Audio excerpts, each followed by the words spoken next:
அன்புக்குரியவர்களே, அல்லாஹ்வின் நல்லடியார்களே, காலம் இறைவன் நமக்கு வழங்கி இருக்கிற வெகுமதிகளில் பெரிய வெகுமதி நேரம். காலம்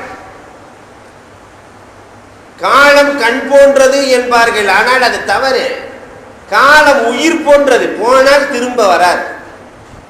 போன காலங்கள் என்றைக்காவது வந்திருக்கிறதா? கடந்து போன காலங்களை மீண்டும் பெற்றவர்கள் உலகத்தில் யாராவது இருக்கிறார்களா என்றால் இல்லை. காலம் இரக்கமற்றது. காலமும் கடல் அலையும் யாருக்காகவும் எதிர்பார்க்க. சிலர் மாஷா அல்லாஹ் இந்த வர்றேன்னு போனாங்கன்னு சொன்னாக்கா 1 மணி நேரம் வரவே மாட்டான். எதிர்பார்க்கிறதுக்கே அது ஒரு பெரிய வியாதி. ஆனால் காலமும் கடல் அலைகளும் யாருக்காகவும் எதிர்பார்க்காது என்று சொல்லுவார்கள். இந்த காலம் இருக்கிறதே, அரபு கவிஞன் சொல்லுகிற பொழுது, காலம் என்பது வாள். அதை சரியாக பயன்படுத்தி நாம் காலத்தை வெட்டாவிட்டால் காலம் நம்மை வெட்டுவிடும். அதனால காலத்தை நல்லவர்களை கொண்டு நாம் வெட்ட வேண்டும், இல்லை என்றால் காலம் நம்மை விட்டுவிடும். இந்த காலத்தை உரிய முறையில் பயன்படுத்துவதற்கு நாம் சில நடைமுறை உதாரணங்களை பார்க்கிறோம். நம்முடைய வீட்டில் அயன் பாக்ஸ் இல்லாமல் போய்விட்டது, ஏதாவது கெட்டுவிட்டது. பக்கத்து வீட்டிலிருந்து அயன் பாக்ஸ் வாங்கினார். வீட்டிலே சொல்லுவார்கள், இருக்கிற துணியெல்லாம் சீக்கிரம் தேய்ச்சிட்டு கொடுங்க. கொடுப்பதற்கு முன்பதாக வீட்டில் இருக்கிற அத்தனை துணிகளையும், நம்ம வீட்டில் அயன் பாக்ஸ் இருந்தா அப்படி தேய்க்க மாட்டான். பக்கத்து வீட்டு அயன் பாக்ஸ் வாங்கினா அவ்வளவு வேகமா எல்லாம் தேய்ச்சி முடிச்சு கொஞ்ச நேரத்தில் கொடுத்துருவோம். ஏன்னா திரும்ப திரும்ப போய் கேட்பதற்கு சங்கடம் இல்லையா? இதை போன்றுதான் குறுகிய நேரத்தில் எவ்வளவு வேலைகளை செய்கிறோம். காலம் குறுகிய நேரத்தில் நிறைய அமல்களை செய்து கொள்ள வேண்டும். ஏனென்றால் நம்முடைய வயது 60க்கும் 70க்கும் இடைப்பட்டது. ஹுமான் நபிகள் கோமான் ஸல்லல்லாஹு அலைஹி வஸல்லம் சொல்லி இருக்கிறார்கள். அதனால இன்னொரு உதாரணத்தை கொண்டு கூட விளக்கினால் பொருத்தமாக இருக்கும். வாடகைக்கு கார் எடுத்தவர்கள் கொண்டு வந்து வீட்டில் சும்மா நிறுத்தி வைப்பான? காரை சும்மா நிறுத்தி வாடகை கொடுப்பதற்கு இவர்கள் ஒன்றும் பைத்தியங்கள் அல்ல. வாங்கினால் வாடகை கார் வேக வேகமாக பயன்படுத்தி மீண்டும் ஒப்படைக்கப்படும். இதை போன்று ரப்புல் ஆலமீன் காலத்தை நமக்கு வாடகையாக வழங்கி இருக்கிறார். காலத்தை நாம் சொந்தமாக்கிக் கொள்ள முடியாது. வாடகை காராக நாம் காலத்தை எடுத்து அந்த வாடகை காரை வீணாக கழித்துக் கொண்டிருக்கிறோம். இதுதான் நம்முடைய வாழ்க்கையின் நடைமுறை. இன்னொரு விதத்திலே சொல்வதாக இருந்தால், நாம் வாழுகிற காலங்கள் பரீட்சை அறைகள். ரப்புல் ஆலமீன் பரீட்சைக்காக நம்மை உலகத்திற்கு அனுப்பி இருக்கிறார்.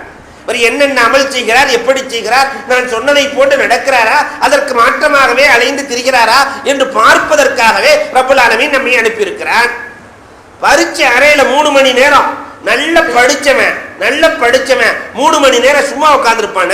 நேரம் கிடைக்கிற பொழுதெல்லாம் எழுதி கொண்டே இருப்பான்.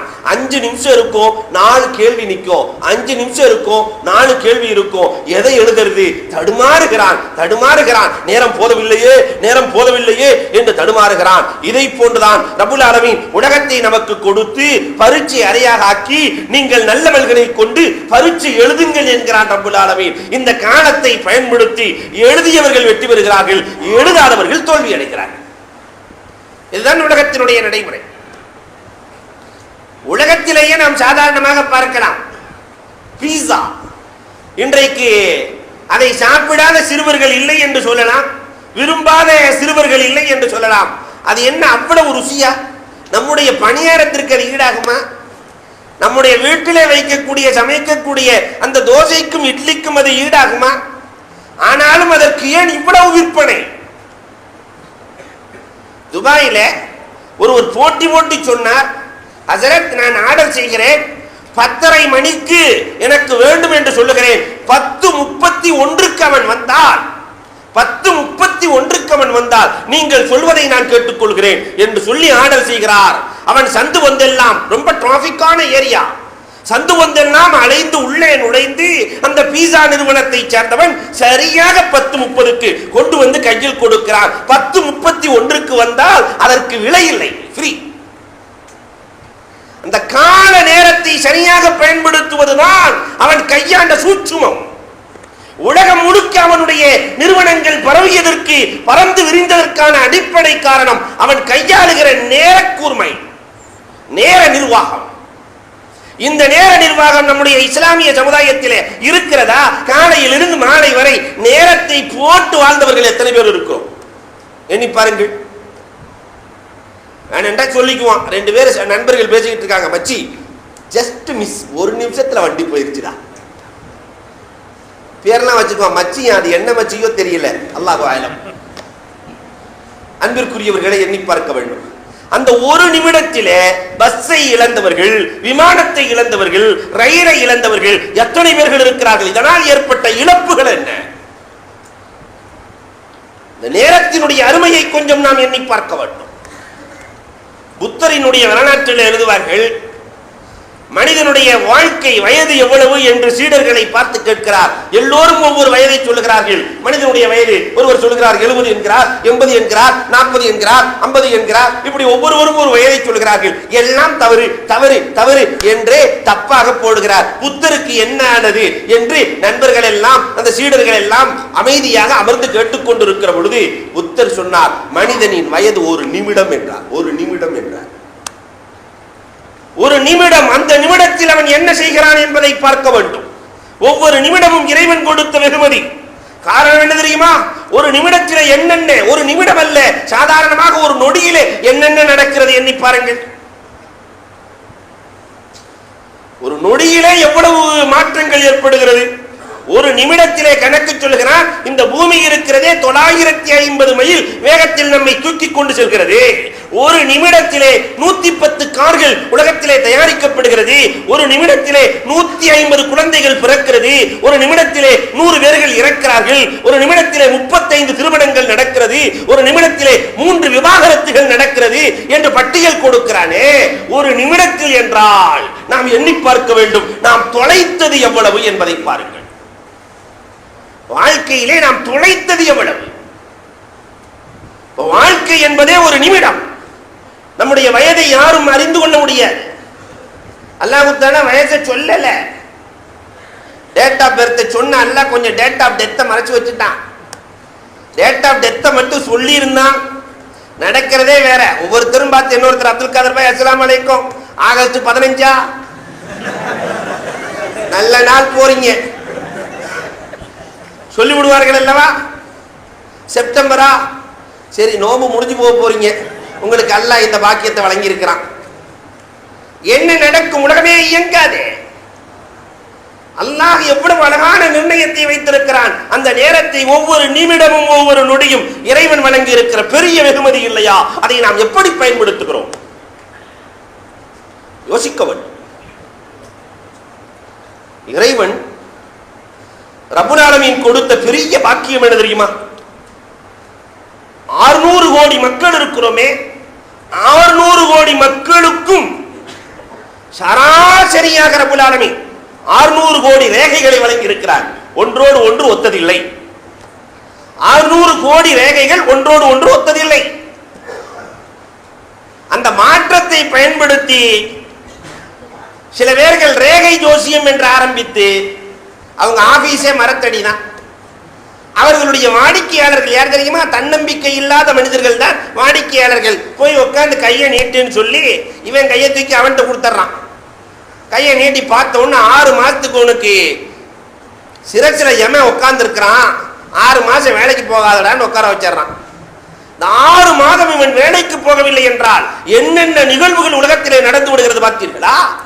6 மாசம் வேலைக்கு போக கூடாதுன்னு சொல்லிட்டான் ஜோசியன். போனா பல பிரச்சனை இருக்குதான், நான் வீட்டுல உட்கார்ந்துறேன். 6 மாதத்திலே வயிற்றிலே வளர்கிற ஒரு குழந்தை பாதி வயதை கடந்து போய் விடுகிறது. 6 மாதத்திலே படிக்க போன ஒரு மாணவன் பாதி வாழ்க்கையை கடந்து போய் விடுகிறான். 6 மாதத்திலே கட்டப்படாத ஒரு வீடு கட்டப்பட்டு விடுகிறது. 6 மாதத்திலே என்னென்னவோ நடந்து முடிந்து விடுகிறது அல்லவா? இவன் 6 மாத காலம் வீட்டிலேயே உட்கார்ந்து விட்டு இனி வேலைக்கு போனால் அந்த வேலை இவனுக்கு விளங்குமா? ஆனால் இதையும் நம்பி வாழுகிறார்கள். இப்படி மாறுபாடாக ரேகைகளை கொடுத்த ரப்புல் ஆலமீன் 600 கோடி பேர்களுக்கும் சமமாக 24 மணி நேரத்தை தான் வழங்கி இருக்கிறான். மற்றதுல கூட ஏற்றத்தாழ்வு இருக்கிறது, நேரத்தில் ஏற்றத்தாழ்வே கிடையாது. பில்கேட்ஸுக்கும் அதே 24 மணி நேரம் தான், பிச்சைக்காரனுக்கு அதே 24 மணி நேரம் தான். நேரத்திலே எந்த மாற்றமும் கிடையாது.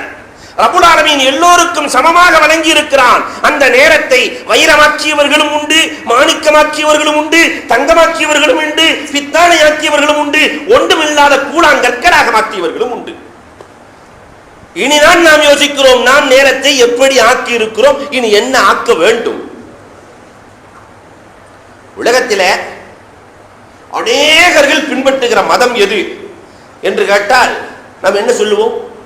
உலகத்திலே அநேகர்கள், நிறைய பேர்கள் பின்பற்றுகிற மதம் எது என்று கேட்டால் நான் சொல்லுவேன், தாமீதம் என்பதைத்தான் பின்பற்றுகிறார். உலகத்தில் அதிகமான பேர்கள் பின்பற்றுவது தாமீதம். சொன்ன வேலையை கரெக்டா செய்யாம கொஞ்ச நேரம் ஆயிடுச்சு, கோச்சுக்காதீங்க. இந்த தாமீதம் என்பதுதான் சோம்பலின் அடையாளம். இன்றைக்கு லாஜிக்காக ஒன்றை பயன்படுத்துகிற வளமை உண்டு. ஒரு 10 நாள்ல ஒரு வேலையை முடிச்சு கொடுங்க அப்படின்னு சொன்னாக்கா சில பேர் சொல்லுவாங்க, 10 நாள்ல ஒரு வேலையை முடிச்சு கொடுங்க என்று சொல்லுகிற பொழுது, சரி 10 நாள் இருக்கிறதா, அப்புறம் பார்க்கலாம். எவன் அப்புறம் பார்க்கலான்னு சொல்றானோ அவனை அடையாளம் கொண்டு கொள்ளுங்கள், இவன் அப்புறம் தள்ளப்பட வேண்டியவன். அப்புறம் பார்க்கலான்னு ஒரு வேலையை சொல்லப்பட்டு விட்டாலே அந்த வேலையும் அவனும் அப்புறம் தள்ளப்பட வேண்டியவர்கள். அந்த வேலை, கொடுக்கப்படுகிற வேலையை யார் சுறுசுறுப்பாக ஏற்று காலத்தை பயன்படுத்தி செய்கிறார்களோ அவர்கள் தான் வெற்றியாளர்கள். இனி இஸ்லாத்திற்குள்ளே நீங்கள் நுழைந்து பாருங்கள், காலத்தை பயன்படுத்தியவர்கள் எப்படியெல்லாம் காலத்தை பயன்படுத்தி இருக்கிறார்கள். இப்னு அபீ கைஸ் முஹத்திஸீன்களில் மாபெரும் புரட்சிக்குரிய முஹத்திஸ். இவர்களிடத்திலே போய் பார்ப்பதற்கு செல்வதாக இருந்தால் யாராவது பேச நினைத்தால் சொல்லுவார்களாம், சூரியனுடைய ஓட்டத்தை நிறுத்திவிட்டு வா, நான் உன்னிடத்தில் பேசுகிறேன் என்பார்களாம். சூரியனின் ஓட்டத்தை நிறுத்திவிட்டு வா, நான் உன்னிடத்தில் பேசுகிறேன் என்று சொன்னால் நேரத்தின் அருமையை எப்படி கருதி இருந்தார்கள். இவர்கள் சொல்லுகிறார்கள், மனிதனின் வாழ்க்கை ஐஸ் கட்டி மாதிரி உருகிக்கொண்டே போகிறதே, உருகிக்கொண்டே போகிறதே. எந்த ஐஸாவது சூப்ப வளருமா? குறைந்து கொண்டே வரும். மனித வாழ்க்கை இப்படித்தான் குறைந்து கொண்டே வந்து கடைசியில் வெறும் குச்சியா நிற்கிறாள். நிறைய பேர் இருக்கிறான். வெறும் குச்சியாக தூக்கி எறியப்படுகிற, நம்மளுடைய ஜடலம் தூக்கி எறியப்படுகிற வெறும் குச்சி தான் கொஞ்சம் கொஞ்சமாக கரைந்து கொண்டிருக்கிறது. கரைகிற காலத்தில் நாம் என்ன செய்திருக்கிறோம் எண்ணி பார்க்க வேண்டும். ஐசு கூட மற்றவர்களுக்கு இனிமையை கொடுக்கிறது. நாம் வாடுகிற பொழுது மற்றவர்களுக்கு இனிமையை வழங்கி இருக்கிறோமா எண்ணி பார்க்க வேண்டும். உடைந்த குடத்தை போல என்கிறார் இப்னு அபீ கைஸ். மனிதனுடைய வாழ்க்கை உடைந்த குடம் மாதிரி. குடம் உடைஞ்சிருச்சுன்னு சொன்னா அதுல தண்ணி விழுந்துச்சுன்னா தண்ணியை ஊத்தி வச்சா சொட்டு சொட்டா கீழே போயிட்டு இருக்கோம். ஒவ்வொரு நாளும் உடைந்த குடத்திலிருந்து வெளியே வருகிற சொட்டுக்கள் நம்முடைய நாட்கள் கழிந்து கொண்டே இருக்கிறது. சில பேர்களுக்கு குடத்தினுடைய அடிபாகத்துக்கு வந்த ஆளும் உண்டு, இப்பதான் தண்ணி ஊத்தப்பட்ட ஆளும் உண்டு, பாதி குடம் முடிஞ்ச ஆளும் உண்டு. இப்படி குடம் உடைந்த குடத்திற்கு சொந்தக்காரர்கள் நாம். எனவே அன்பிற்குரியவர்களே, நேரத்தை சரியாக கணிக்க வேண்டும் என்று சொல்லி காட்டுகிறார் இப்னு அபீ கைஸ் அவர்கள். வரலாறுகளை நாம் பார்க்கிறோம். நேரத்தை எப்படி பயன்படுத்தி இருக்கிறார்கள் இறைநேசர்கள். வரலாற்றை புரட்டுங்கள். அபு யூசுப் ரஹ்மத்துல்லாஹி தஆலா அலைஹி காதியுல் குதார் அபு யூசுப் ரஹ்மத்துல்லாஹி தஆலா அலைஹி மரணப்படுக்கையில் படுத்திருக்கிறார்கள். ஒரு நேரம் கூட அவங்க வீணடிச்சதாக வரலாறு இல்லை. மரணப்படுக்கையில் படுத்திருக்கிறார்கள். 2 பேர்கள் பேசிக் கொண்டிருக்கிறார்கள். ஒரு மஸ்அலாவை பற்றி பேசிக் கொண்டிருக்கிறார்கள். என்ன மஸ்அலா தெரியுமா? ஹஜ்ஜுக்கு சென்றவர்கள் கல்லெறிய வேண்டும், ஹஜ்ஜுக்கு சென்றவர்கள் கல்லெறிய வேண்டும் சைத்தானுக்கு. வாகனத்திலே எறிவதா நடந்து போய் எறிவதா என்று சர்ச்சை செய்து கொண்டிருக்கிறார்கள். ஒருவர் சொல்லுகிறார் வாகனத்திலே தான் எறிய வேண்டும், இன்னொருவர் சொல்லுகிறார் இல்லை இல்லை நடந்து போய்த்தான் எறிய வேண்டும். இப்படி 2 பேரும் மாத்தி மாத்தி பேசிட்டு இருக்கிறாங்க. சக்கராத் ஹாலில் இருக்கிற அபு யூசுப் ரஹ்மத்துல்லாஹ் அழைத்து சொன்னார்களாம், எந்த கல்லெறிதலுக்கு பிறகு துஆ இருக்கிறதோ அங்கே, எந்த கல் எறிதலுக்கு பிறகு துஆ இருக்கிறதோ அங்கே நடந்து செல்ல வேண்டும், எதற்கு பிறகு துஆ இல்லையோ அங்கு வாகனத்தில் செல்ல வேண்டும். சக்கராத் ஹால்ல சொல்றாங்க, முதல் சைத்தானுக்கு பின்னாடி கல்லெறிஞ்சதுக்கு பின்னாடி துஆ ஓதுவாங்க, 2வது சைத்தானுக்கு கல்லெறிஞ்சதுக்கு பின்னாடி துஆ ஓதுவாங்க, இதெல்லாம் நடந்து போகணும். 3வது சைத்தானுக்கு கல்லெறிந்ததற்கு பிறகு வாகனத்தை எடுத்துக்கொண்டு துஆ ஓதாமல் புறப்பட்டு விட வேண்டும் என்றார்கள் பெருமானார். இந்த மசாலாவை சொல்றாங்க, எங்கெல்லாம் துஆ இருக்கிறதோ அங்கெல்லாம் நடந்து செல்ல வேண்டும், எங்கெல்லாம் துஆ இல்லையோ அங்கு வாகனத்தில் செல்ல வேண்டும் என்று சொல்லிவிட்டு லா இலாஹ இல்லல்லாஹ் முஹம்மதுன் ரசூலுல்லாஹ் என்ற கலிமாவோடு உயிர் பிரிந்தது என்று வரலாறு சொல்றார். உயிர் பிரிவதற்கு 2-3 நிமிடங்களுக்கு முன்னால் அவர்கள் கொடுத்த தீர்ப்பு இது. என்றால் எந்த அளவிற்கு அவர்கள் காலத்தை கையாண்டு இருக்கிறார்கள். இன்றைக்கு நம்முடைய நிலைமை என்ன? அபூ ஸர்ஆ ஹதீசுக்களை மாமேதைகள், ஹாக்கிம் என்றிருக்கிறார்கள், ஹுஜ்ஜத் என்றிருக்கிறார்கள், ஹாஃபில் என்றிருக்கிறார்கள். 1,00,000 ஹதீசுகளை மனனம் செய்தவர்களுக்கு ஹாஃபில் என்று சொல்லுவார்கள். 3,00,000 ஹதீசுகளை மனனம் செய்தவர்களுக்கு ஹுஜ்ஜா என்று சொல்லுவார்கள். எல்லா ஹதீசுகளையும், உலகத்தில் இருக்கிற அத்தனை ஹதீசுகளையும் மனனம் செய்தவர்களுக்கு ஹாக்கிம் என்று சொல்லுவார்கள். அபூ ஸர்ஆவினுடைய மாணவர், திருமணம் முடித்த மாணவர், ஒரு நாள் லேட்டாக வருகிறார் வீட்டுக்கு. பாடம் எல்லாம் முடிந்ததற்கு பிறகு மனைவி கேட்கிறாங்க, உங்க உஸ்தாது என்னை விட பெருசா போயிட்டாரோ? உலகத்துல அந்த காலத்திலையும் பிவி அப்படித்தான் இருந்திருக்கிறாங்க, இந்த காலத்திலையும் லேட்டா போனா பிவி அப்படித்தான். உஸ்தாது ஒருத்தரை கல்யாணம் பண்ணிட்டாக்கா முழுமையாக எனக்குத்தான் வேண்டும் என்று நினைப்பாள் மனைவி. என்ன விட உஸ்தாது பெருசா போயிட்டாரோ என்று கண்ட மாதிரி ஆசிரியரை பேச, கடும் கோபத்திலே அபூ ஸர்ஆ சொன்னார்கள், என் ஆசிரியரினுடைய ஆற்றல் என்ன தெரியுமா என்று ஒரு கேள்வியை எழுப்ப, உடனே மனைவி கேட்டாங்க, அவங்க என்ன பெரிய ஹாஃபிதோ, அவங்க என்ன பெரிய காரியோ, அவங்க என்ன பெரிய ஹுஜ்ஜாவோ, அவங்க என்ன பெரிய ஹாக்கிமோ என்று வரிசையா எழுந்திருச்சு அந்த அம்மா. என்னுடைய ஆசிரியர் மட்டும் ஹாஃபிதாக இல்லை என்றால், 1,00,000 ஹதீஸ் என்னுடைய ஆசிரியருக்கு தெரியலன்னா நீ தலாக்குன்ட்ட.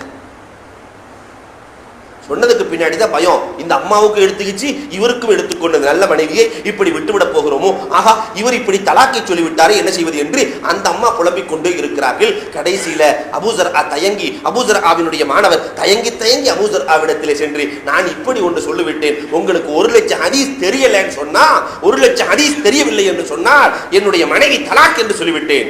அபூ ஸர்ஆ சிரித்தார்களாம். எனக்கு 1,00,000 ஹதீஸ் எவ்வளவு மனப்பாடம் தெரியுமா? எப்படி மனப்பாடம் தெரியுமா? சூரத்துல் ஃபாத்திஹா எப்படி உமக்கு மனப்பாடமோ அப்படி மனப்பாடம் என்றார்களாம். சூரத்துல் ஃபாத்திஹா தெரியாதவங்க யாராவது இருக்க முடியுமா? இது ஒன்று 1,00,000 ஹதீசுகள் எனக்கு மனனம் சொல்லிவிட்டு சொன்னார்கள். இவர்களுடைய வரலாறுகளை கொஞ்சம் நாம் புரட்டுகிற பொழுது, அபூ ஸர்ஆவினுடைய கடைசி நேரம், ஒரு நிமிஷம் கூட வீணடித்ததாக வரலாறு இல்லை. கடைசி நேரம் அபூ ஸர்ஆ ரிவாயத்தை செய்கிறார்கள். ஹதீசுகளை மாணவர்களை கூப்பிட்டுட்டு சக்கராத் ஹால்ல படிச்சுட்டு படுத்துக்கொண்டு ஒரு ஹதீஸை ரிவாயத்தை செய்கிறார்கள். எந்த ஹதீஸ் தெரியுமா? மன் கான ஆகிரு கலாமிஹி லா இலாஹ இல்லல்லாஹ் தஹலல் ஜன்னah. யாருடைய வார்த்தை கடைசி வார்த்தை லா இலாஹ இல்லல்லாஹ் என்று முடிகிறதோ அவர் சொர்க்கத்தில் நுழைவார் என்று கண்ணை மூடினார்கள். இருப்பவர்கள் எல்லாம் இன்னா லில்லாஹி வ இன்னா இலைஹி ராஜிஊன் என்று சொல்லுகிற அளவிற்கு மாற்றப்பட்டார்கள் என்றால் அவர்களுடைய வாழ்க்கையை, நேரத்தை எப்படி கழித்திருக்கிறார்கள் என்பதை பார்க்கிறோம். இன்றைக்கு நாம் எப்படி கழிக்கிறோம்? உண்டு கழிக்கிறோம், இவ்வளவுதான். அல்லது தெருமுனைகளிலே நின்று பேசி கழிக்கிறோம். வாழ்க்கையிலே நேரங்களை பயனாக, புனிதமாக கழித்தவர்கள் எத்தனை பேர்கள் இருக்கிறோம் எண்ணி பார்க்க வேண்டும். யஹ்யா இப்னு முஈன் ஹதீசுக்களை வல்லுநர்கள் மாபெரும் ஞானி என்று ஓட்டப்பட்டவர்கள். யஹ்யா இப்னு முஈன் இவரிடத்தில் ஒரு ஹதீஸை கேட்பதற்காக ஒருவர் வந்தார். ஹதீஸ், உங்கள்கிட்ட ஒரு ஹதீஸை கேட்கலான்னு வந்திருக்கிறேன். யஹ்யா இப்னு முஈன் சொன்னாங்க, கிதாபுலையும் நான் எழுதி வச்சிருக்கிறேன் அந்த ஹதீஸை, மனனமாகவும் எனக்கு தெரியும். கிதாபை எடுத்துட்டு வரீங்களா, நான் சொல்லட்டுமா? நான் கிதாபை எடுத்துட்டு வந்துடுறேனே என்று மாணவர் சொல்லுகிற பொழுது, இல்லை இல்லை போறது உள்ளாட்டி ரூக்கு போயிடலாம் அல்லது உங்க ரூக்கு போயிடலாம், அதனால இப்பொழுதே கேட்டுக்கொள்ளுங்கள், நேரத்தினுடைய அருமையை புரிந்து கேட்டுக்கொள்ளுங்கள் என்று உடனே ஹதீஸை சொல்லிக் கொடுத்தார்கள் என்று வரலாறு சொல்லுகிறது. கிடைத்த நேரத்தை பயன்படுத்த வேண்டும் என்ற பாடத்தை சொல்லிக் கொடுக்கிறார்கள். அன்புக்குரிய இளைஞர்களே, நாம் கிடைத்த நேரத்தை எப்படி பயன்படுத்துவது? இறைவன் நமக்கு வழங்கி இருக்கிற நேரங்கள், அதனால வயசானவங்களுக்கு நான் சொல்லலைன்னு நினைச்சிட்ட வேண்டாம். எல்லோருக்குமே கிடைத்த நேரத்தை எப்படி பயன்படுத்திக் கொள்வது, நாம் எப்படி பயன்படுத்தி கொண்டிருக்கிறோம் என்றால், ஒரு 10 வகையான அமைப்புகளிலே நம்முடைய நேரங்களை பயன்படுத்தினால் வாழ்க்கை இனிமையானதாக, தூய்மையானதாக மாறும் என்பதில் சந்தேகமில்லை. அதில் முதலாவதாக இன்றைக்கு இருக்கிற இளைஞர்கள் பெரும்பாலும் அவர்களுடைய நேரங்களை பயன்படுத்துவது ஏதாவது ஒரு ரசிகர் மன்றத்தில் இணைந்து கொள்ள வேண்டியது, வேறு ஏதாவது ஒரு சமூக நிலைகள் என்று எண்ணிக்கொண்டு, இவர்களாக எண்ணிக்கொண்டு தவறான சில சிந்தனைகளிலே இளைஞர்கள் செல்லுகிற சூழல் நிறைய இடங்கள்ல பார்த்திருக்கிறோம். பெரிய போர்டை போட்டு, தலைவா தலைவா, யாரு தலைவன்னு தெரியல, தலைவா உடல் மண்ணுக்கு உயிர் உனக்கு, நஊது பில்லாஹ், அல்லாஹ் பாதுகாக்க வேண்டும். கீழே பார்த்தாக்கா இப்படிக்கு முகமது அஜித் அல்லது அஜித் முகம்மது. அஜித் எப்படா முஸ்லிம் ஆனா? எப்ப முஸ்லிம் ஆனா கேட்டா அவர் மேல இவர் உயிரா. நரகத்துக்கு போகும்போது வாப்பா கூட்டு போயிருவான். வா நானும் சேர்ந்து போறேன், நீயும் சேர்ந்து வா, என்னை தடுத்தாயா? என் பேரை வைத்துக் கொண்டு நீ இப்படி உதவினாயே, மார்க்கத்திற்காக என்ன செய்தாய் கேட்பான்ல ரப்பல் ஆலமீன். இப்ப இளமையை இப்படி தவறாக கழிக்கிற இளைஞர்கள் நிறைய பேர்கள் நம் சமுதாயத்தில் இருக்கிறார்கள். ஆனால் இதற்கு நேர்மாற்றமாக நம்முடைய இளமை காலத்தை சுன்னத்தை இத்திபா செய்வதிலே கழிக்க வேண்டும். பெருமானார் ஸல்லல்லாஹு அலைஹி வஸல்லம் அவர்களுடைய சுன்னத்து நடைமுறைகள் ஏராளமாக இருக்கிறது. சுன்னத்தி முஅக்கதாக்கள் இருக்கிறது. சுன்னத்தி ஸவாயித் என்று சொல்லுகிற பெருமானார் ஸல்லல்லாஹு அலைஹி வஸல்லம் எப்படி சாப்பிட்டார்கள், எப்படி ஆடை அணிந்தார்கள், எப்படி நடந்தார்கள், எப்படி போனார்கள் என்ற சுன்னத்துகள் இருக்கிறது. அதை நடைமுறைப்படுத்தினால் உண்மை தலைவன் என்ற அடிப்படையில் வந்துவிடலாம். நபினா மூசா அலைஹிஸ்ஸலாத்து வஸ்ஸலாம் அன்னவர்களை போன்று ஒருவன் தொப்பி போட்டான். அவங்க மாதிரி ஆடை உடுத்திக்கிறான், உடுத்தி கேள்வி பண்றான். மூசா அலைஹிஸ்ஸலாம் போகும்போது அசாவோட போவாங்க. போயிட்டு இருந்தா அங்கிட்டு இருந்து இவன் நோண்டி வர்றான். மூசா அலைஹிஸ்ஸலாம் அசா மாதிரியே செஞ்சு வச்சுட்டு கரெக்டா வர்றான். மூசா அலைஹிஸ்ஸலாம் மாதிரியே தொப்பி வச்சுட்டு வர்றான். மூசா அலைஹிஸ்ஸலாம் பேசும்போது கொஞ்சம் கொன்னலா பேசுவாங்க. இவன் நல்லா தான் பேசுறவன், ஆனாலும் கொஞ்சம் கொன்னலா பேசுறான். மூசா அலைஹிஸ்ஸலாம் மாதிரியே பேசுறான். மூசா அலைஹிஸ்ஸலாத்துக்கு வந்ததே கோபம். பொதுவாகவே இயற்கை ஒரு மனிதனுக்கு அவனை மாதிரி இன்னொருத்தன் பேசினா விட மாட்டான். அவனை மாதிரி இன்னொரு ஆளு பேசினா உடனே என்ன கேள்வி பண்றியா என்று பேசுவோம் அல்லவா. இதை போன்று மூசா அலைஹிஸ்ஸலாம் அல்லாஹ்ட்ட சொல்றாங்க, யா அல்லாஹ் நடக்கவே முடியலடா, யா அல்லாஹ் நடக்கவே முடியல, யா அல்லாஹ் எப்போ வெளியே போனாலும் அவனும் பின்னாடி வந்துடுறான், என்ன மாதிரியே கேள்வி செய்கிறான். ரப்பே நீ அனுமதி கொடு, ஒரே குத்து ஆளை காலி பண்ணி, நீ அனுமதி மட்டும் கொடு என்று சொல்ல மூசா அலைஹிஸ்ஸலாத்தை பார்த்து நபியை போன்று இருக்கிறான், விடு மூசா. அதுக்கு பிறகு நடக்கிறது. கடைசியில் பொறுத்து பார்த்துட்டு மூசா அலைஹிஸ்ஸலாம், யா அல்லாஹ் என்னத்தான் அடிக்க விடல, நீயாவது ஆள் ஹலாக்காக்கி ஆளை போட்டு நீ அழித்தால் கேட்பதற்கு ஆள் இல்லை ரப்பே. நான் அழித்தால் கூட கேள்விக்கு ஆள் இருக்கிறது. நீ ஒருவருடைய உயிரை பறித்தால் கேட்பதற்கு ஆளே இல்லை, நீச்ச கொன்று விடு ரப்பே. உன்னே அல்லாஹ் தஆலா சொல்றான், மூசா ஒரு நபியை போன்று இருப்பவரை கொள்வதற்கு எனக்கு மனம் வரவில்லை மூசா. ஒரு நபி மாதிரி தானே தோற்றம் அளிச்சிருக்கிறாரு, உன்ன மாதிரி இருக்கிறதுனால என் பார்வைக்கு அவர் மூசாவாகவே தெரிகிறார். மூசா ஒரு நபியாகவே தெரிகிறார். அவரை தொடுகிற பொழுது உன்னை தொடுகிற உணர்வு வருகிறது மூசா, அதனால் நான் விட்டு விட்டேன் மூசாங்கிறான். நம்ம நாயகத்தை போல நடந்தா, நம்ம பெருமானாரினுடைய நடைமுறையில் நடந்தால், என்னுடைய கண்மணி நாயகம் இப்படி முடிவைத்தார்கள், அதனால் நான் அப்படி வைக்கிறேன். என் நாயகம் நடக்கிற பொழுது மேட்டிலிருந்து பள்ளத்திற்கு இறங்குவதை போன்று நடப்பார்கள், அதை போன்று நான் நடக்கிறேன். என் நாயகம் வலது பக்கத்திலிருந்து அருகிலிருந்து எடுத்து அழகாக அமர்வார்கள், உண்டு சாப்பிடுவார்கள், நான் அப்படி சாப்பிடுகிறேன். என் கண்மணி என் தலைவர் அவர் சீவுகிற பொழுது நேர்மாங்கு எடுத்து சீவுவார்கள், நான் அப்படி சீவுகிறேன். என்னுடைய நாயகத்திற்கு என்னவெல்லாம் பிடிக்குமோ அதுதான் எனக்கும் பிடிக்கும் என்ற நடைமுறை ஒரு இளைஞனுக்கு வர ஆரம்பித்து விட்டால் ரப்புல் ஆலமீன் எவ்வளவு புலகாஞ்சிதம் அடைவான், எவ்வளவு ஆனந்தம் அடைவான். என்னுடைய ஹபீபை போல இவன் நடக்கிறானா, இவனுக்கு நான் நேர்வழி காட்டுகிற பொறுப்பை நான் எடுத்துக் கொள்கிறேன் என்று ரப்புல் ஆலமீன் நேர்வழி காட்ட மாட்டானா? ஆனால் இன்றைக்கு நம்முடைய நிலை என்னவாக இருக்கிறது என்று பார்க்கிறோம். ஒரு சஹாபி மேல உள்ள பட்டனே போட மாட்டார், பாக்கி எல்லாம் பட்டன் போடுகிறார், மேல உள்ள பட்டன் மட்டும் போட மாட்டார். என்ன காரணம் என்று சஹாபாக்கள் கேட்கிற பொழுது பெருமானார் ஸல்லல்லாஹு அலைஹி வஸல்லம் மேலே பட்டன் போடுவதில்லை, அதனால் நான் போடுவதில்லை. சுன்னத்தை ஸவாஇ இப்படிதான் செய்யணுங்கிறது இல்லை. பெருமானாரின் காலத்திலே அவர்களுக்கு தோதுவாக செய்தார்கள், அதையே இவர் பின்பற்றுகிறார். என் தலைவர் செய்தார், நான் செய்கிறேன். ஒருவருக்கு சுருட்ட முடி, அடர்த்தி முடி, பெருமானார் நேர்மாங்கு எடுக்கிறார்கள், இவருக்கு நேர்மாங்கு வருமா? வராதே. நீக்ரோக்காரர்கள் எல்லாம் பார்த்திருக்கலாம், சூடானிஸ் சுத்தி முடி இருக்கும், அவன் நேர்மாங்கு எடுக்கணும்னு நினைச்சா சீப்பு உடைஞ்சிரும், நேர்மாங்கு எடுக்க முடியாது. ஆனால் அந்த சஹாபி பார்க்கிறார், பெருமானார் நேர்மாங்கு எடுத்தார்கள், நானும் எடுக்க வேண்டும். நெருப்பை எடுத்து சுட்டுக் கொண்டார். அந்த இடம் முழுக்க பெருமானார் மாங்கெடுத்ததை போன்றிருக்க வேண்டுமே என்று சுட்டுக் கொள்கிறார். அப்போ ஒரு தலைவருக்கு எப்படி வெளிப்பட வேண்டும் என்று எண்ணி பார்க்க வேண்டும். வரலாறுகளை பார்க்கிறோம். அனஸ் ரலியல்லாஹு தஆலாவுக்கு சொரக்காயை பிடிக்காது. பார்த்தா சால்னா எங்க வச்சாலும் சொரக்காயான் தான் தேடிட்டு இருக்கிறாங்க. அரபுகளிடத்துல இந்த சுரக்காய் குழம்பு என்று ரொம்ப ஃபேமஸா இருக்கும். இன்றைக்கும் இருக்கிறது, அன்றும் இருந்தது. கறியிலையும் போட்டுக்குவாங்க. நம்ம ஆளுங்க சாம்பார்ல மட்டும் போடுவாங்க, கறியிலையும் போட்டுக்குவாங்க. அந்த சுரக்காயை மட்டும் அனஸ் ரலியல்லாஹு தஆலா எடுத்து சாப்பிடுகிறார்கள். இந்த பார்த்த உடனே சஹாபாக்கள் கேட்கிறாங்க, ஏன் இப்படி என்று கேட்க, எனக்கு சுரக்காய் பிடிக்காதுங்கிறது உண்மை, ஆனால் பெருமானார் ஒரு நாள் சுரக்காயை எடுத்து எடுத்து சாப்பிடுவதை பார்த்தேன். அதற்கு பிறகு எனக்கு மற்ற காயை விட சுரக்காய் தான் எனக்கு பிடித்த காய், என் தலைவருக்கு பிடித்தது எனக்கு பிடித்தது என்று சொல்லுகிறார்கள். என்றால் அன்புக்குரியவர்களே, எண்ணி பார்க்க வேண்டும். அந்த தலைவரை பின்பற்றுகிற வாழ்க்கை வந்துவிட வேண்டும். ஏனென்றால் நம்முடைய காலம் குறைவானது. இரண்டாவது அஹ்லாக்குகள். இதையும் நம்முடைய சமுதாயத்திலே குறிப்பாக இளைஞர்கள் சரி செய்ய வேண்டும்.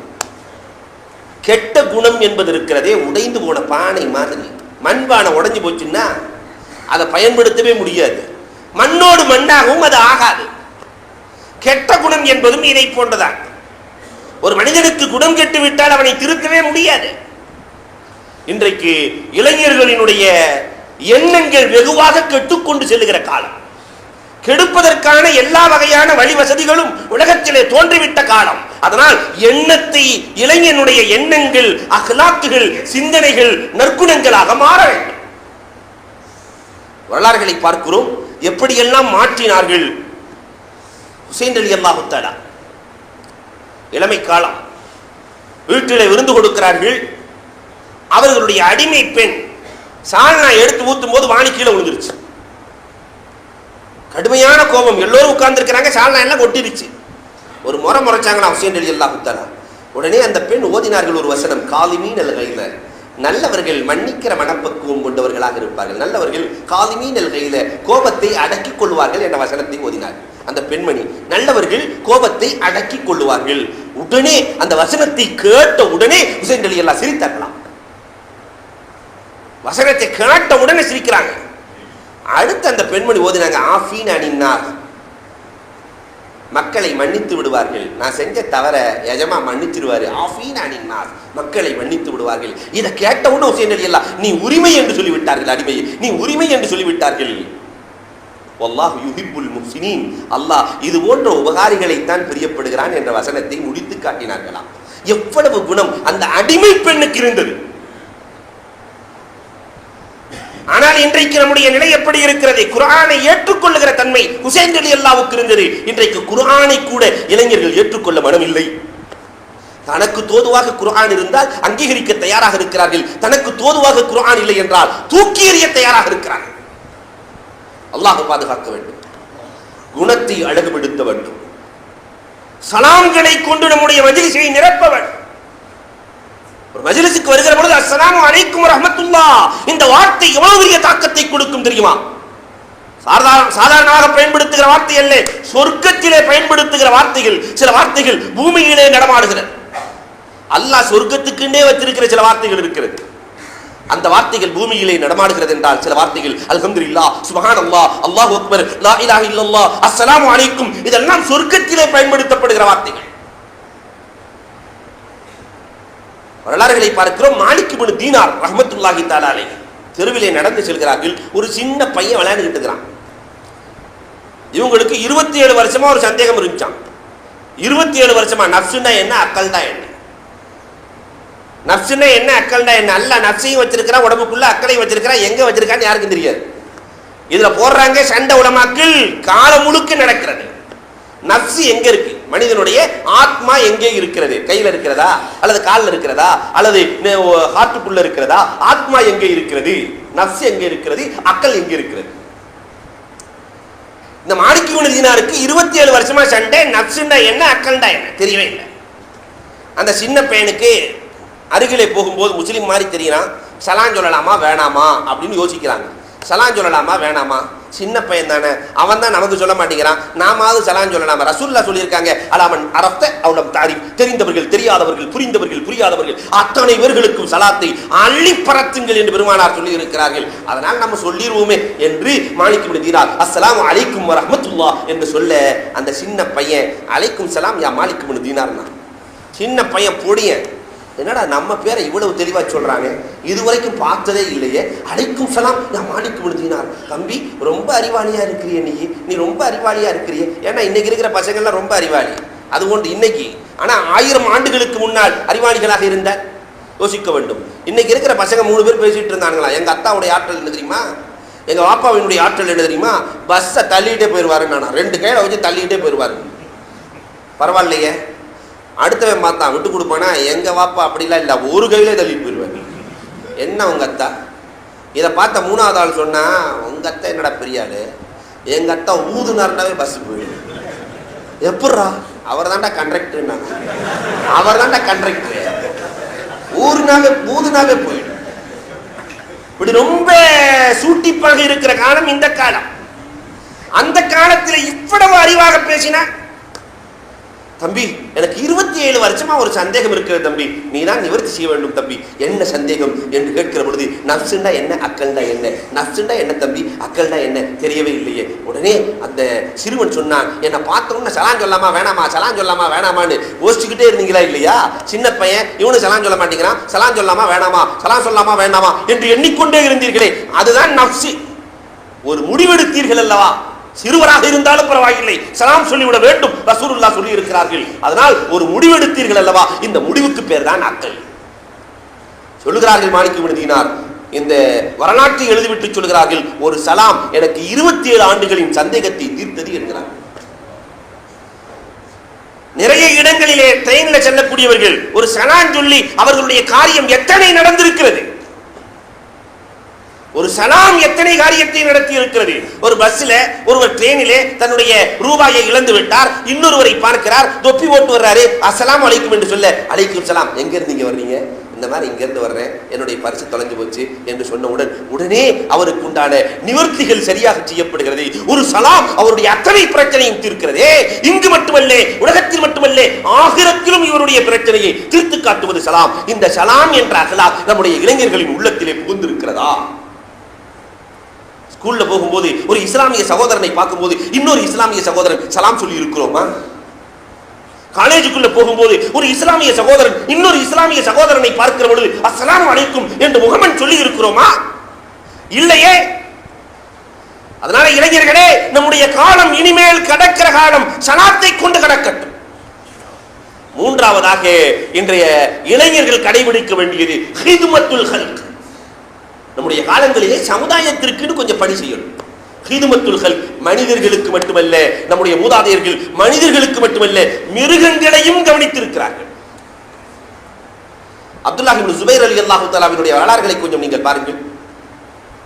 கொடைக்கே பேர் போனவர்கள் அப்துல்லாஹ் இப்னு ஜுபைர், அவர்களுடைய குடும்பத்தார்கள் கொடைக்கே பேர் போனவர்கள். அவர்களை போன்று கொடை கொடுப்பவர்கள் யாரும் இல்லை. இவர்களுடைய தோட்டத்துக்கு செல்கிறார்கள். அப்துல்லாஹ் இப்னு ஜுபைர் ரலியல்லாஹு தஆலா தோட்டத்திலே இவர்களின் அடிமை. பொதுவாகவே அடிமைகள் சாப்பிடுவது ஒரு நேரம் தான், அடிமைகளுக்குரிய உணவே ஒரு நேரம் தான். மதிய நேரத்திலே மட்டும் சாப்பிடுவார்கள், மற்ற நேரம் சாப்பிட மாட்டார்கள். 3 ரொட்டி. அடிமை 3 ரொட்டிகளை கொண்டு வந்து அமர்ந்திருக்கிறார். எங்கிருந்தோ ஒரு நாய் வந்திருக்கிறது. அப்துல்லாஹ் இப்னு ஜுபைர் ரலியல்லாஹு தஆலா பார்த்துக்கிட்டே இருக்கிறாங்க. அந்த அடிமை ஒரு ரொட்டியை எடுத்து துண்டு துண்டா போட்டு நாய்க்கு கொடுத்துட்டாரு.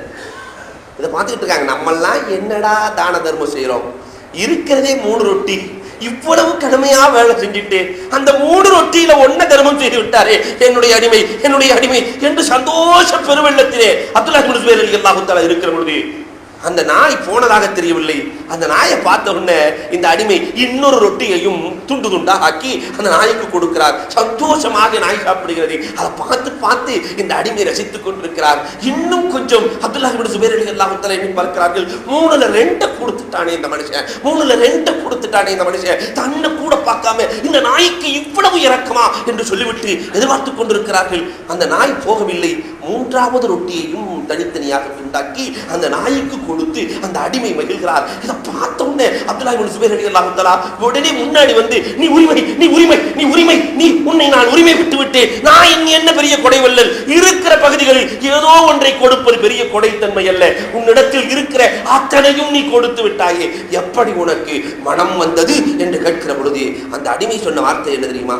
இந்த பகுதிகளிலே நாய் இல்லை எஜமானே, இந்த பகுதிகளிலே நாய் இல்லை, எங்கோ இருந்து வந்திருக்கிறது, பாவம், ஒன்றை போட்டதற்கு பிறகு போகும் என்று நினைத்தேன், போகவில்லை, பசி தீரவில்லை, அதற்கு பாவம், 2வது 3வதையும் போட்டேன், ஒரு நாய் நம்மை தேடி வந்திருக்கிற பொழுது, நம்மை நாடி வந்திருக்கிற பொழுது அதை பட்னியோடு அனுப்ப எனக்கு மனம் வரவில்லை எஜமானே என்று சொன்னார். ஒரு நாயை பட்டினியாக அனுப்புவதற்கு கூட அப்துல்லாஹ் இப்னு ஜுபைரினுடைய அடிமைக்கு மனமில்லை.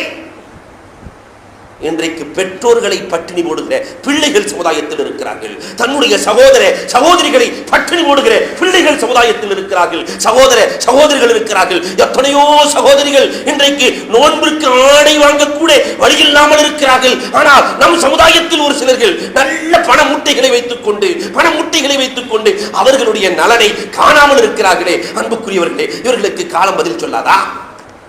எண்ணி பார்க்க வேண்டும். அதனால இளைஞர்களாக இருப்பவர்கள் ஹித்மத்துல் ஹல்க், படைப்பிடங்களுக்கு உதவி செய்ய வேண்டும்.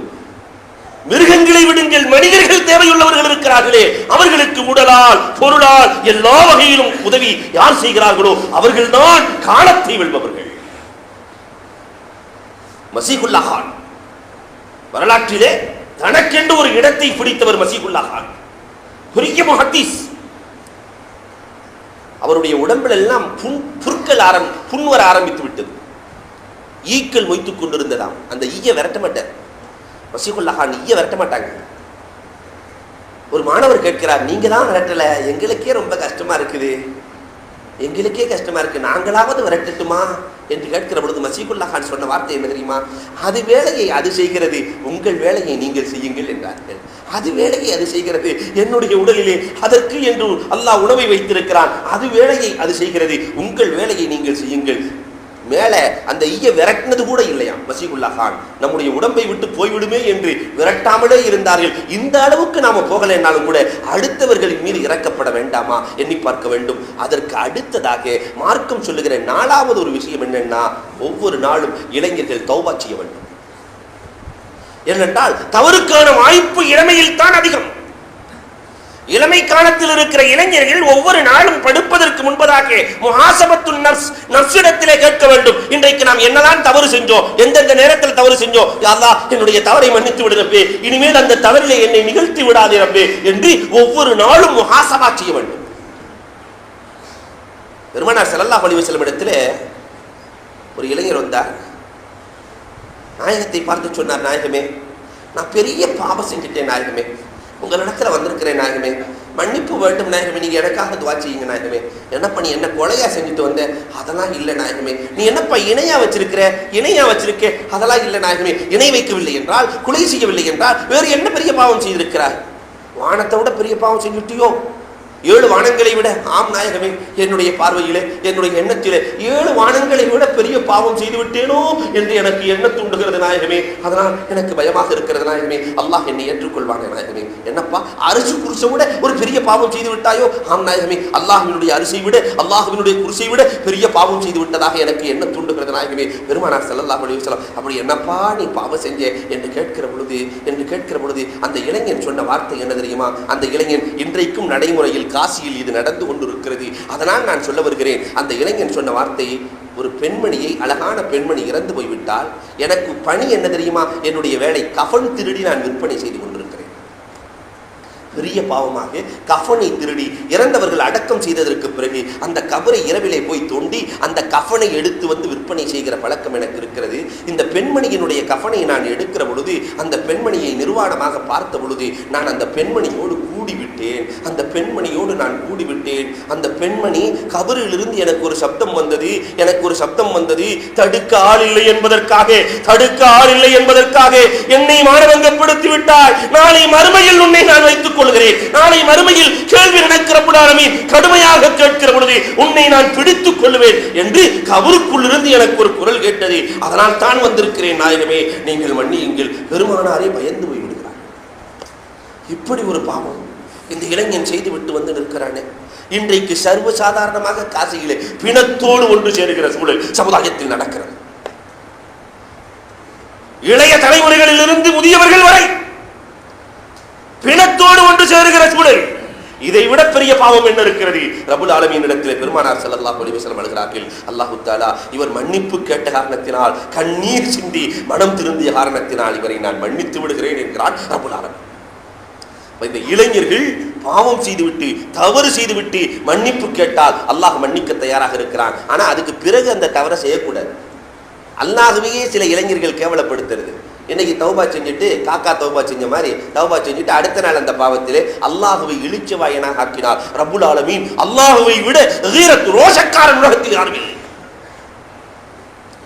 தௌபா செய்ய வேண்டும். ஐந்தாவதாக இன்றைக்கு இருக்கக்கூடிய இளைஞர்களுக்கு மிக முக்கியமான விஷயம் ஒன்று இருக்கிறது என்று சொன்னால், அந்த இளைஞர்கள் வாழ்க்கையில் இளமை பருவத்திலேயே இபாதத்தும் இருக்க வேண்டும், தன்னுடைய குடும்பத்தையும் கவனிக்க வேண்டும். இபாதத்தோடு கூடி குடும்பத்தை கவனிக்கிற பொறுப்பு இளைஞர்களுக்கு இருக்கிறது. காலத்தை வீணாக்காமல் இபாதத்தும் இருக்க வேண்டும், குடும்பத்திற்கும் உழைக்க வேண்டும். இந்த இளைஞனை தான் மார்க்கம் விரும்புகிறது. குமான் நபிகள் கோமான் ஸல்லல்லாஹு அலைஹி வஸல்லம் விரும்புகிறார்கள். உமரே ஃபாரூக் ரலியல்லாஹு தஆலா அவர்கள் சொல்கிறார்கள், இன்ன ஸமாஅ லா தம்திரு தஹபன் வலா ஃபில்லா. வானம் இருக்கிறதே தங்கத்தையும் வெள்ளியையும் கொண்டு வந்து கொட்டாது. வானம் கொண்டு வந்து கொட்டாது, நாம தான் போய் தேடணும். அதனால இளைஞர்களே, இபாதத்தை முடித்துவிட்டு ஆரோக்கியமான வாழ்விற்காக நம்முடைய குடும்பத்தில் நம்மையும் நம்முடைய பிள்ளைகளையும் நம்முடைய மூதாதையர்கள் பெற்றவர்களையும் கவனிப்பதற்காக பொருளாதாரத்தையும் ஈட்ட வேண்டும். அல்லாஹ் சொல்லும் போது ரொம்ப அழகா சொல்றான், இது அக்குலியத்தி ஸலா, தொழுகை முடிஞ்சுனா ஃபன்தஸிரு ஃபில்லார், பூமியிலே பறந்து விரிந்து போய் உங்களுக்காக நான் பொருளாதாரத்தை போட்டு வைத்திருக்கிறேன், நீங்கள் எடுங்கள் என்கிறான் அல்லாஹ். ஃபம்சு ஃபி மனாகிபிஹா, குர்ஆனிலே இன்னொரு இடத்திலே சொல்கிறான், சந்து பொந்தெல்லாம் அலைந்து திரிந்து உங்கள் பொருளாதாரத்தை தேடுங்கள், உங்கள் குடும்பத்தை காப்பாற்றுங்கள் என்கிறான் ரப்புல் ஆலமீன். அதனால் இபாதத்தும் வேண்டும், குடும்பத்தையும் காக்க வேண்டும், சமுதாய பணியும் வேண்டும். இந்த மூன்றும் ஒருங்கே இந்த இளைஞர்கள் காலத்தை கவனித்து சரியாக செய்தால் கண்டிப்பாக இந்த உலகத்திலும் ரப்புல் ஆலமீன் வெற்றியை வைத்திருக்கிறான், மறு உலகத்திலும் அல்லாஹ் தஆலா வெற்றியை வைத்திருக்கிறான். அதனால இந்த காலம் போனால் திரும்பி வராது. கனிகிற காலத்தை பயன்படுத்தி ஈருலகத்திலும் வெற்றி பெறுகிற பாக்கியத்தை வல்லோன் அல்லாஹ் நம் அனைவருக்கும் வழங்குவானாக.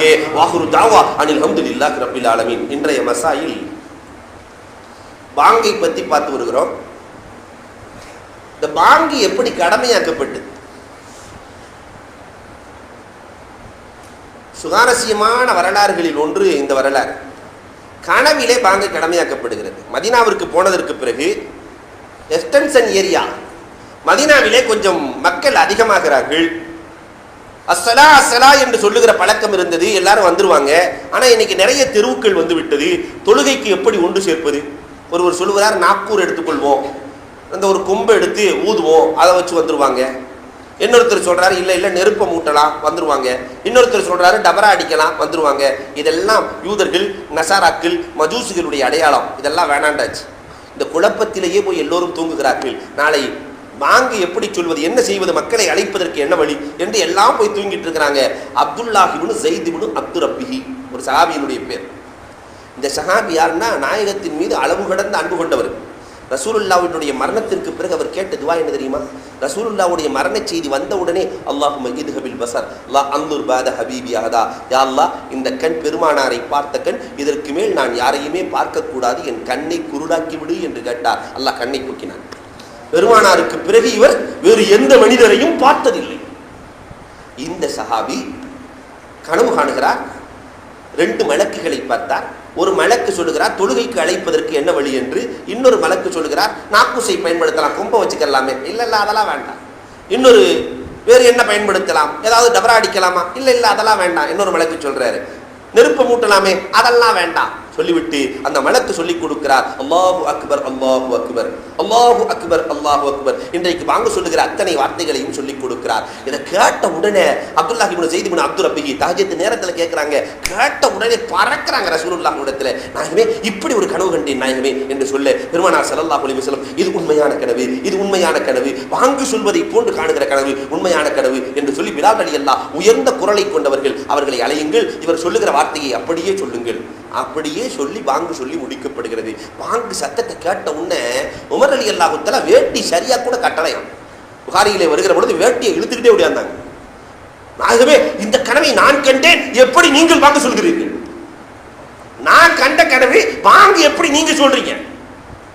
உடனே பெருமானார் சொன்னார், பெருமானார் ஸல்லல்லாஹு அலைஹி வஸல்லம் சொல்றாங்க, அப்துல்லாஹ் இப்னு ஸைத் இப்னு அப்து ரப்பிஹி கண்டிருக்கிறார்கள். உடனே உமர் ரலியல்லாஹு தஆலா இதை நினைச்சு வாழ்க்கை முழுக்க கஷ்டப்பட்டாங்களாம். எண்ணின் மூலமாக பாங்கு கடமையாக்கப்பட்டிருந்தால் எங்கெல்லாம் பாங்கு சொல்லப்படுதோ அந்த நன்மையெல்லாம் எனக்கு ஷேர் ஆகுமே, என விட்டுட்டு அப்துல்லாஹ் இப்னு ஸைதுக்கு போயிட்டு இருக்குதே என்று வாழ்நாள் முழுக்க கஷ்டப்பட்டாங்க, கவலைப்பட்டாங்க. கனவின் மூலமாகத்தான் பாங்கு கடமையாக்கப்படுகிறார். இந்த பாங்கு தொழுகைக்கா நேரத்திற்கா? பாங்கு தொழுகைக்கா நேரத்திற்கா? நேரத்திற்கு பாங்கு என்றால் கலா தொழுகைக்கெல்லாம் பாங்கு கூடாதுன்னு வந்து அதனால தொழுகைக்கு பாங்கு என்பது தொழுகைக்கு தானே தவிர நேரத்திற்கு அல்ல. லொகர் நேரம் வந்த உடனே கரெக்டாக 12:45 வாங்க சொல்லிடணும் அப்படிங்கிற அர்த்தம் அல்ல. தொழுகைக்கு தான் பாங்கு, நேரத்திற்கு அல்ல. அதனால ஒரு சில இடங்கள்ல 1 மணிக்கு பாங்கு சொல்லப்படும், 1:30 மணிக்கு தொழுகை நடக்கும். ஒரு சில இடங்கள்ல 1:30 மணிக்கு பாங்கு சொல்லப்படும், 2:30 மணிக்கு தொழுகை நடக்கும். இப்படி எல்லாம் நடக்கும். அதனால பாங்கு என்பது தொழுகைக்கு தானே தவிர நேரத்திற்கு அல்ல. இன்னொரு மஸ்அலாவை நாம் புரிந்தாக வேண்டும். இந்த பாங்கு சொல்லுகிற பொழுது ஒழு இல்லாமல் பாங்கு சொல்லலாமா என்றால் ஒழு இல்லாமல் பாங்கு சொல்லலாம். ஆனால் குளிப்பு கடமையானவர் பாங்கு சொல்வது மக்ரூஹ் தஹரீம். குளிப்பு கடமையானவர் பாங்கு சொல்ல முடியாது. பெருமானார் ஸல்லல்லாஹு அலைஹி வஸல்லம் ஒரு ஹதீஸில் இப்படி சொல்லி இருக்கிறார்கள். பாங்கை பற்றி சொல்லுகிற பொழுது, பாங்கை கேட்டால் ஷைத்தான் ஓடி விடுகிறான். தொழுகைக்குள்ள வர்ற ஷைத்தான் பாங்கை கேட்டால் ஓடி போயிடுறான். இதற்கு என்ன காரணம்? முஃபஸ்ஸிரீன்கள் எழுதுகிற பொழுது எழுதுகிறார்கள், பாங்கினுடைய சத்தத்தை யாரெல்லாம் கேட்கிறார்களோ அவர்களெல்லாம் மோதினாருக்காக வேண்டி ஷஹாதத்து சொல்லுவார்கள், சாட்சி சொல்லுவார்கள். ஒரு பாங்கு சொன்னார்கள். நம்ம ஷாவுல் பாய்க்கு நிறைய சாட்சிகள் இருக்கிறது. கற்கள், முற்கள், மரங்கள் எதெல்லாம் கேட்குதோ அதனால இப்லீஸும் சாட்சி சொல்ல வேண்டிய சூழ்நிலை வந்துடும் இல்லையா? பாங்க கேட்ட இப்லீஸே வந்து நான் பாங்கு சொல்ல கேட்டிருக்கிறேன், இவர் பாங்கு சொன்னாருன்னு சாட்சி சொல்ல வேண்டிய சூழ்நிலை வந்துவிடும். அந்த சூழ்நிலை தனக்கு வரக்கூடாது என்பதற்காக பாங்கு சத்தம் கேட்காத இடத்துக்கு ஓடிடுவான். இது மாதிரி அதற்கு பிறகு வந்து விடுவான். காமத்து சொல்லும் போது திரும்பி ஓடிடுவான், அதுக்கு பிறகு வந்துடுவான். பெருமானார் ஸல்லல்லாஹு அலைஹி வஸல்லம் அவர்கள் இந்த ஹதீஸை சொல்லி காட்டுகிறார்கள். இதே நேரத்தில் சில பேர்களுக்கு இந்த ஒரு பழக்கமும் இருக்கிறது. காமத்து சொல்லும் போது கையை கட்டி நின்றுக்கிறது, தொழுகையில் நிற்கிற மாதிரி. இது ஹதீஸில் இல்லாத ஒரு பழக்கம். எப்படி இருக்கணுங்கிற அவசியம் இல்லை. அதே மாதிரி ஜுமாவில் உட்காரும் போது முதல் குத்துபாவில் ஒரு மாதிரி உட்கார்றது, அத்தையாத்தில் முதல் குத்துபாவில் கையை கட்டி உட்காந்துக்குவாங்க, 2வது குத்துபாவில் அத்தையாத்து ஓதுற மாதிரி உட்காந்துக்கிறது. இதுக்கும் ஷரியத்தில் இல்லை. இது ஒரு அதபாக கையாளப்படுகிறதே தவிர இது சுன்னத்தோ முஸ்தஹப்போ வாஜிபோ எதுவும் கிடையாது என்பதையும் நாம் மனதில் வைத்துக் கொள்ள வேண்டும். இது போன்று ஒரு மனிதனுக்கு தொழுகை கலாவாகிவிட்டால் பாங்கும் இக்காமத்தும் சொல்ல வேண்டுமா? கலா தொழுகிறோம், வெளியூருக்கு போகிறோம், அல்லது தனியாக நாம் தொழ வேண்டிய சூழ்நிலை ஏற்படுகிறது, பாங்கும் இக்காமத்தும் வேண்டுமா என்றால் கண்டிப்பாக பாங்கும் இக்காமத்தும் வேண்டும். பல தொழுகை ஒருவருக்கு கலாவாக இருக்கிறது.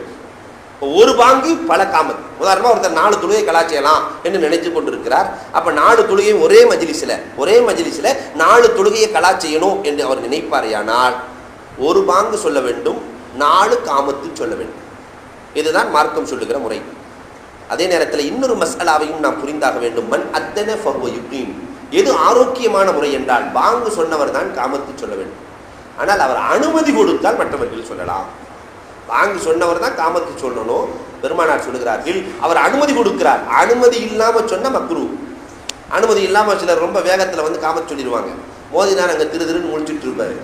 என்னடா நம்மளை விட்டு போட்டு ஒருவாடி காமத்து சொல்கிறாரு, அவர் வந்தவொடனே முத்தவள்ளி மோதினார் எங்கேன்னு கேட்பாரு. இப்படி இந்த சிந்தனைலாம் போயிடும். அதனால அவருடைய அனுமதி இல்லாமல் சொல்வது மக்ரூஹாக. அனுமதி பெற்றால் தாராளமாக சொல்லலாம். மோதினார் இமாமுக்கு நேராக நின்று தான் காமத்து சொல்லணுமா என்று ஒரு மஸ்அலாவை கேட்டிருக்கிறார்கள். நேராக நிற்க வேண்டிய அவசியம் கிடையாது. மோதினார் நேராகத்தான் நிற்கணுங்கிற அவசியம் கிடையாது. இதை போன்று தொழுகை, பாங்குக்கு பிறகு நாம் தொழுகிறோம் அல்லவா, இந்த தொழுகை சம்பந்தமாக ஏராளமான மசாயில்கள் இருக்கிறது. இன்ஷா அல்லாஹ் இது சம்பந்தமாக நாளை பார்க்கலாம். அல்லாஹ் ஜல்ல ஷானஹு தஆலா கேட்டதின்படி அமல் செய்கிற தௌஃபீக்கை நம் அனைவருக்கும் வழங்குவானாக. வாஹிரு தஅவா அனில் ஹம்துலில்லாஹி ரப்பில் ஆலமீன்.